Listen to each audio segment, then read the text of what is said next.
खबर दिन भर देखेंगे आप। मैं हूं आपके साथ आपका मेजबान रहीम अहमद खान। नजर डालेंगे देश और दुनिया की तमाम बड़ी खबरों पर। आगाज हेडलाइंस के साथ करेंगे। सुर्खियों को पेश करने में ताउन किया है डॉक्टर ऑर्थो ऑयल के साथ साथ डॉक्टर ऑर्थो कैप्सूल्स साथ लेना ना भूलें।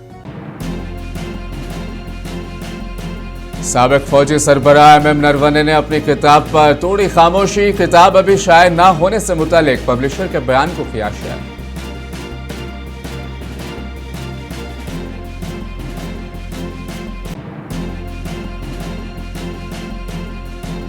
राहुल गांधी ने जनरल नरवणे की याददाश्त के पब्लिशर्स पर झूठ बोलने का लगाया इल्जाम। साबिक फौजी सरबराह के एक ट्वीट का दिया हवाला।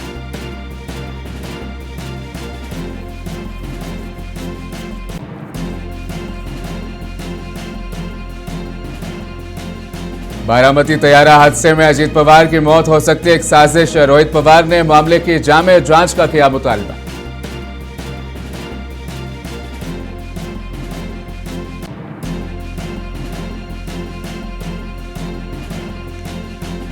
डोनाल्ड ट्रंप ने मगरबी किनारे को इजराइल में जम करने के किसी भी इजरायली इकदाम को किया मुस्तरद।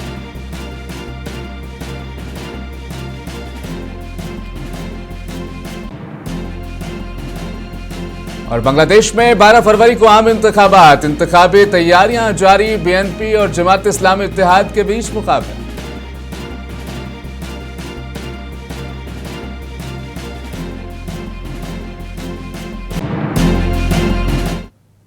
अभी तक शाये न होने वाली अपनी याददाश्त के बारे में बढ़ते हुए तनाज़े के दरमियान साबिक army chief general MM Naravane ने आखिरकार आज अपनी खामोशी तोड़ी और पब्लिशर्स पेंगुइन के एक बयान को दोबारा शेयर किया। पेंगुइन रैंडम हाउस इंडिया ने कल एक वजाहत जारी की जिसमें कहा गया कि उसके पास जनरल नरवणे की याददाश्त 4 स्टार ऑफ डेस्टिनी के खुसूसी इशाअती हुकूक है और ये किताब अभी तक किसी भी शक्ल में शाये नहीं हुई है। पेंगुइन ने पीर को कहा कि वो इन रिपोर्ट्स की रोशनी में अपनी पोजीशन वाज़े करना चाहता है कि याददाश्त की कापियां डिजिटल और दीगर फॉर्मेट्स में गर्दिश कर रही हैं। दिल्ली पुलिस ने सरकारी इजाज़त के बगैर साबिक army chief general MM Naravane की गैर मतबूआ किताब की प्री प्रिंट कॉपी ऑनलाइन आम किए जाने के मामले में FIR दर्ज की है।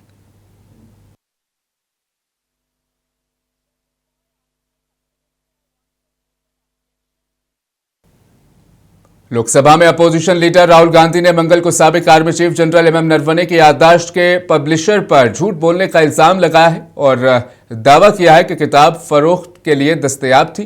राहुल गांधी ने जनरल नरवणे का एक साबिक ट्वीट मीडिया के सामने शेयर किया और कहा कि दोनों में से कोई एक सच नहीं बोल रहा।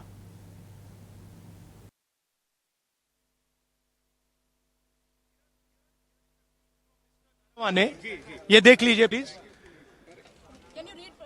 Manoj Naravane ji, it's a tweet that says, "Hello friends, my book is available now. Just follow the link. Happy reading. Jai Hind." This is a tweet that Mr. Naravane has made.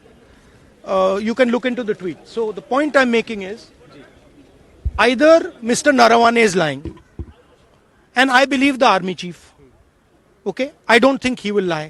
Or Penguin is lying. Somebody needs to, both cannot be telling the truth. Okay? Do you think this is a conspiracy from the No. Please listen to what I said. Penguin is saying something. They're saying the book is not being published. Right? The book is available on Amazon. General Naravane has tweeted, as I just read to you, that please buy my book. And I think he tweeted that in 2013, if I'm not mistaken. Sorry, 2023.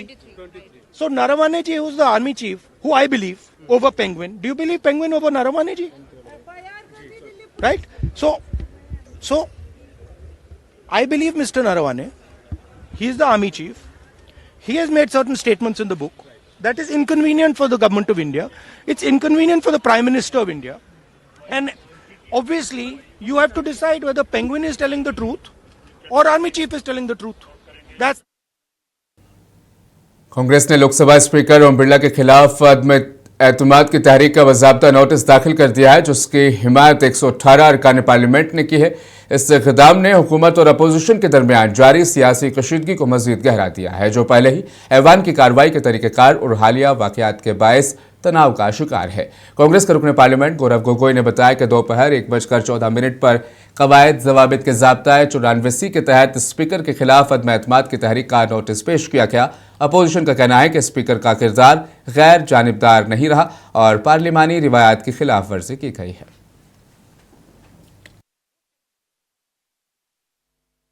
जिस तरह का बर्ताव Lok Sabha speaker का रहा है, जिस तरह biased और पार्टीसन तरीके से लोकसभा को चलाया जा रहा था, इसमें एकदम साफ था कि सरकार किसी भी तरह की चर्चा नहीं चाह रही थी राष्ट्रपति अभिभाषण को। हम लोग चाह रहे थे खुल के पिछले 1 साल में क्या क्या हिंदुस्तान में हुआ उसके ऊपर बात रखें।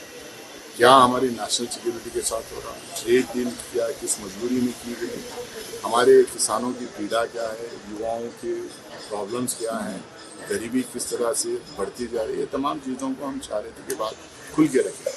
जब हमारे leader of opposition Rahul Gandhi ji ने लोकसभा में अपनी बात रखने की कोशिश की तो ट्रेजरी पंचर्स डिसरप्शन किए, उनको रोका गया, बोलने नहीं दिया गया। ये पहली बार ऐसा हुआ है कि 4 दिन तक लगातार एक लीडर ऑफ अपोजिशन को बोलने नहीं दिया गया।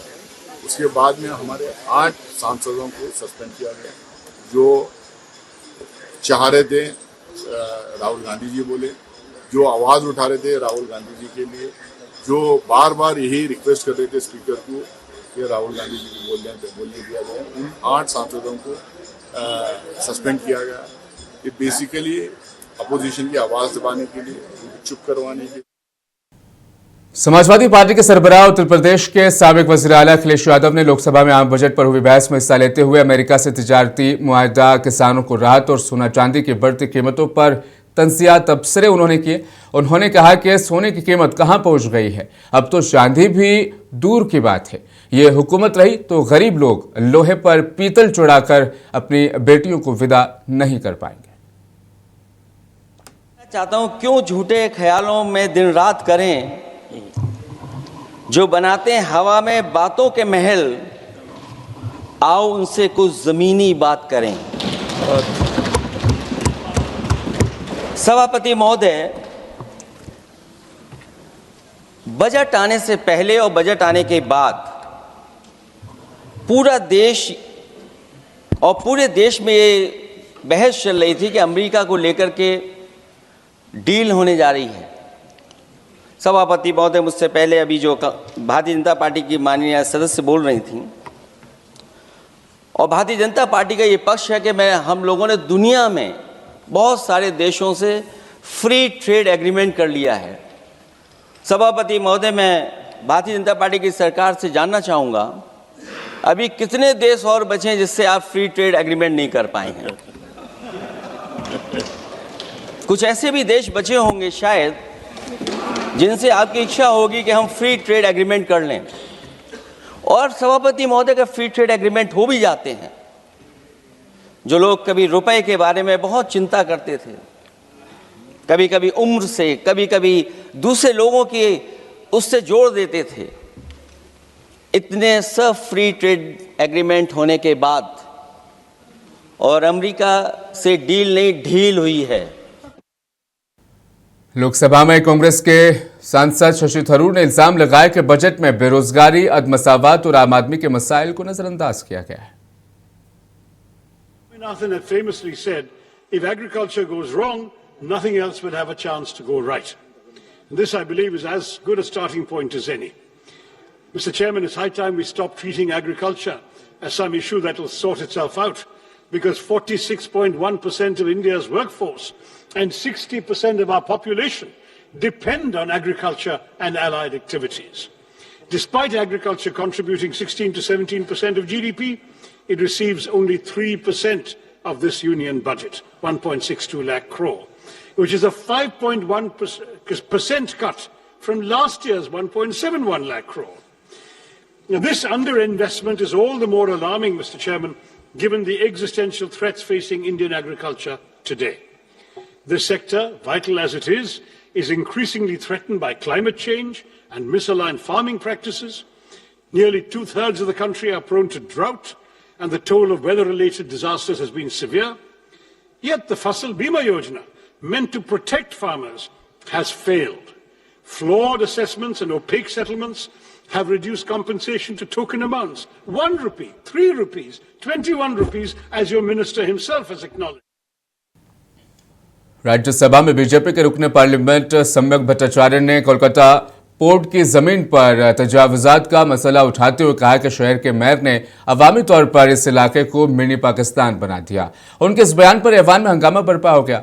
टीएमसी के अरकान ने भट्टाचार्य के इस इलाके को मिनी पाकिस्तान कहने पर एतराज किया और ऐवान में हंगामा खड़ा कर दिया। वजीर मुमलिकत शांतनु ठाकुर ने एतराज किया कि कोलकाता बंदरगाह की जमीन के एक बड़े हिस्से पर हुक्मरान टीएमसी से वाबस्ता लोगों का कब्जा है और बंदरगाह की जमीन पर दोबारा दावा करने में दुश्वारी का सामना है। Sir, Kolkata Porters is the single largest landowner in the city of Kolkata with nearly 4,000 acres of land. It is a matter of record that around 170 acres of prime portland is under encroachment and illegal occupation. A substantial portion of this encroachment is located in the Garden Reach, Metia Buruj and Khidirpur area, which has been publicly referred to as mini Pakistan by the mayor of Kolkata. Sir, Farakar Jomi. Sir, our question is very clear. Whether it is a land of Indian Railways, whether it is a land of port, whether it is a land of DVC, सारे जगह Farakka barrage का बात कर रहे थे, सारे जगह encroachment चल रहे हैं। डीएमके के रुकने पार्लियामेंट टीआर बालू ने लोकसभा में बात करते हुए मरकजी हुकूमत पर रियासत को मुनासिब फंड से जारी न करने का इल्जाम लगाया। उन्होंने कहा कि यूपीए हुकूमत ने तमिलनाडु को बहुत सारे प्रोजेक्ट दिए, लेकिन मौजूदा हुकूमत ने रियासत के साथ सोतेला सुलूक इख्तियार किया है। Union government has been giving stepmotherly treatment to Tamil Nadu, and there has been no special scheme or financial allocation so far. Even the prestigious projects like Setu Samuddram, which were implemented by UPA, has been shelved on political grounds. UPA government had gifted 69 large projects and very important projects in all sectors during 2004 and 2014. The last of the schemes included the Tamil as Sambori, Chennai port as to Madurai elevated bridge of 21 kilometers, abolition of Sanwar to protect textile industry, new railway station, new railway division at Salem, Thiruvarur Central University, IEM at Trichy. Assam के CM Hemant Biswa Sharma ने Congress leader Jitendra Singh, Bhupesh Baghel और गौरव गोगोई के खिलाफ 500 करोड़ रुपए का हत्या इज्जत का मुकदमा दायर किया। दूसरी जानिब कांग्रेस ने वजीर आला शर्मा के खिलाफ मुकदमा दर्ज करने के लिए पुलिस में शिकायत दर्ज कराई। कांग्रेस लीडरान ने गुवाहाटी के दिसपुर पुलिस स्टेशन में असम के सीएम के एआई से तैयार करदा वीडियो पर शिकायत दर्ज कराई।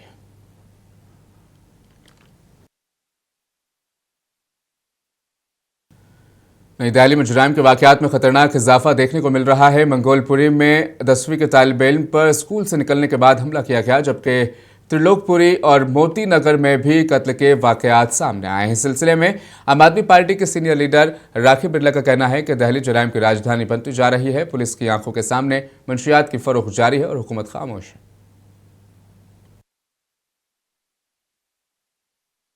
हमारे साथ खास बातचीत करने के लिए मौजूद हैं फॉर्मर डिप्टी स्पीकर दिल्ली विधानसभा और आम आदमी पार्टी के सीनियर लीडर राखी बिरला जी। मैम, क्या कहना चाहेंगे, किस तरह की करंट सिचुएशन है, ख़ास तौर से अगर आप बात करें दिल्ली की, क्योंकि अभी आपने बताया कि बहुत ख़राब सूरत हाल है, क्या कहना चाहेंगे? नहीं, दिल्ली में दुर्भाग्यपूर्ण आज स्थिति बद से बदतर कानून व्यवस्था की हो गई। बाकी मामलों में भी है, चाहे वो मूलभूत सुविधा पानी और सड़कों की हो, वो गड्ढे में गिर के किस प्रकार से एक कमल नाम का युवक अपनी जान खो देता है, वो तो है ही, उसमें तो कोई दो राय नहीं।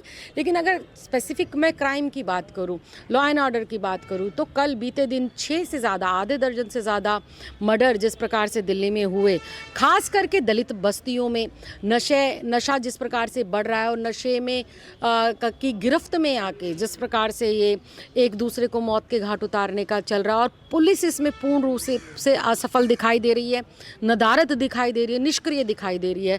तो मुझे लगता है भारतीय जनता पार्टी की केंद्र की सरकार का और राज्य की सरकार का, एलजी का, सबका ये बहुत बड़ा जो है असफल कार्य है कि वो अपनी दिल्ली के लोगों को ना तो सुरक्षा दे पा रहे हैं, ना ही उन्हें नशे से मुक्त कर पा रहे हैं, और ना ही ऐसा माहौल बना पा रहे हैं कि लोग कॉन्फिडेंस के साथ बाहर निकल सके या अपने बच्चों को बाहर भेज सकें। जी बहुत बहुत शुक्रिया। ये थी राखी बिरला। कैमरा बुलंद के साथ मोहम्मद गुफरान, आफरीदी मुंसिफ टीवी।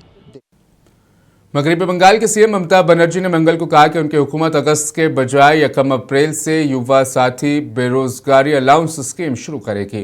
रियासती सेक्रेटरीट में एक प्रेस कॉन्फ्रेंस से खिताब करते हुए ममता बनर्जी ने कहा कि तालीम याफ्ता बेरोजगार नौजवानों को स्कीम के तहत 1500 रुपये माहाना अलाउंस मिलेगा। যুব সাথী যে প্রোগ্রামটা আছে এই স্কিমটা নতুন করে লঞ্চ করা হয়েছে। মাধ্যমিক পাস যারা করবে 21 থেকে 40 বছর তাদের যেমন পুরস্কার বলা হচ্ছে যে তারা যে কোনো স্কলারশিপ পেতে পারে, সে ঐক্যশ্রী হোক, মেধাশ্রী হোক, স্মার্ট কার্ড হোক, বা শিক্ষাশ্রী হোক, বা Swami Vivekananda merit cum scholarship হোক, যতগুলো আছে সেগুলোর সাথে কোনো এফেক্ট করবে না এটা। কিন্তু অন্য কোনো স্কিমে যদি তারা টাকা না পায় তাহলে তারা 1,500 টাকা করে আগামী 5 বছর পাবে। তারপরে আবার রিভিউ হবে যতদিন তারা চাকরি না পাচ্ছে। সেইটা আমরা বলেছিলাম 15ই আগস্ট থেকে করব, কিন্তু যেহেতু 1 এপ্রিল থেকে ফাইন্যান্সিয়াল ইয়ার শুরু হয়, কাজেই এটা আমরা एनसीपी शरदचंद्र पवार लीडर रोहित पवार ने इल्जाम लगाया कि बारामती तैयारा हादसे में अजीत पवार की मौत एक साजिश का हिस्सा हो सकती है। पवार ने इल्जाम लगाया कि हम नहीं मानते हैं कि यह महज एक हादसा था। उन्होंने कहा कि यहां सबूताज का शुबा करने की गुंजाइश है। एक प्रेस कॉन्फ्रेंस में रोहित पवार ने कैप्टन समेत कपूर के ट्रैक रिकॉर्ड पर भी सवाल उठाया। उन्होंने इस मामले की मुतअद्दिद माहिर एजेंसियों से जामे तहकीकात का मुतालबा किया है। महाराष्ट्रातल्या प्रत्येक व्यक्तीला जो प्रश्न पडलेला आहे की अजितदादांचा जो ऍक्सिडेंट होता तो एक अपघात होता का घात होता, हा प्रश्न प्रत्येक व्यक्तीला पडलेला आहे।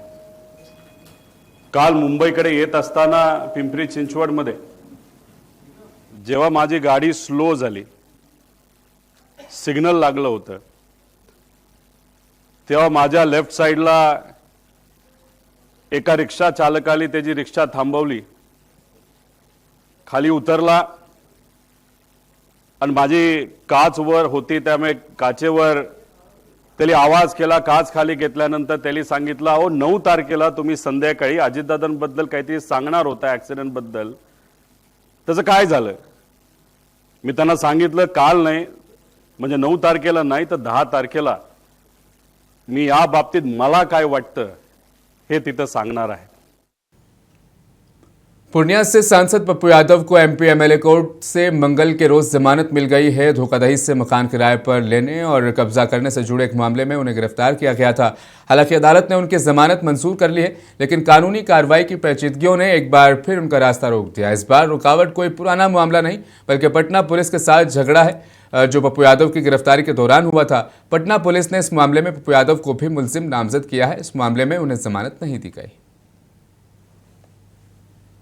देखिए, आज पूरे जो यहाँ पर कोर्ट में बहुत देर तक बहस चला, गहमागहमी रहा।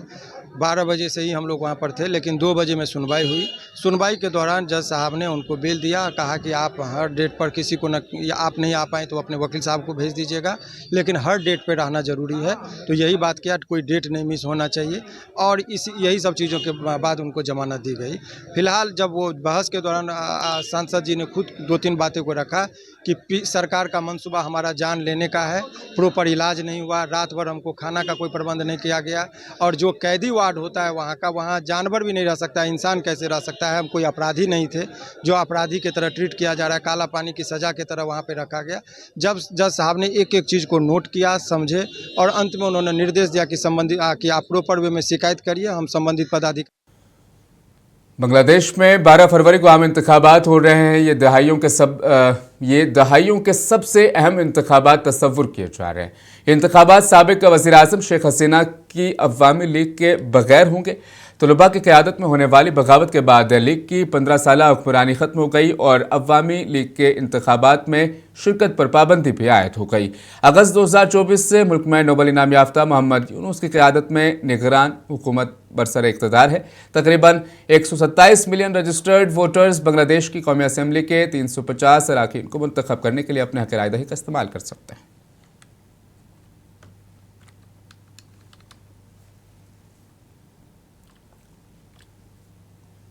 बांग्लादेश में जमात इस्लामी जो 11 जमाती इत्तेहाद की सरबराही कर रही है, जिसमें तलबा के जमात याफ्ता नेशनल सिटीजन पार्टी भी शामिल है।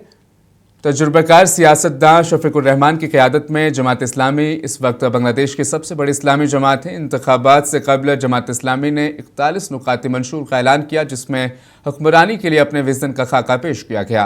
पार्टी ने ख़वातीन कारकुनान के लिए काम के महफूज हालात का भी वादा किया। जमात इस्लामी का कहना है कि उसका मकसद बांग्लादेश को 2040 तक $2 ट्रिलियन की मईशत में तब्दील करना है।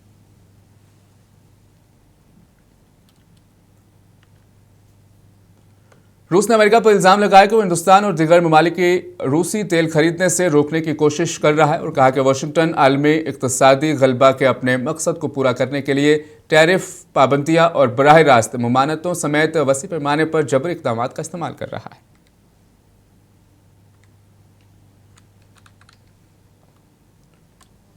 एक अमेरिकी अहदेदार का कहना है कि अमेरिकी सदर डोनाल्ड ट्रंप मगरबी किनारे को इसराइल में जम करने के किसी भी इसराइली इक़दाम को कतई तौर पर मुस्तरद करते हैं। अमेरिकी अहदेदार ने वाज़ेह किया कि मगरबी किनारे का इस्तेहकाम इसराइल की सिक्योरिटी के लिए एक बुनियादी अंसर है। उन्होंने मज़ीद कहा कि इस्तेहकाम खित्ते में अमन इस्तेहकाम को फ़रोग़ देने के लिए डोनाल्ड ट्रंप के वसी तर हदफ को भी ऐन मुताबिक है।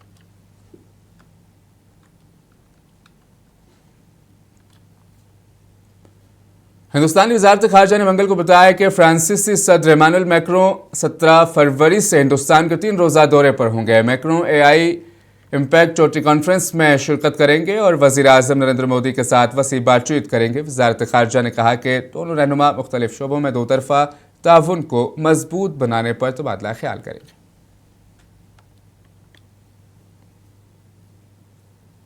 कांग्रेस MP राजीव शुक्ला ने T20 वर्ल्ड कप में हिंदुस्तान और पाकिस्तान के मैच पर तातुल को हल करने के लिए ICC की तारीफ की। वाज़ेह है कि पाकिस्तान ने हिंदुस्तान के साथ मैच खेलने से पहले इनकार कर दिया था, तहम बाद में पाकिस्तान ने अपना फैसला वापस ले लिया।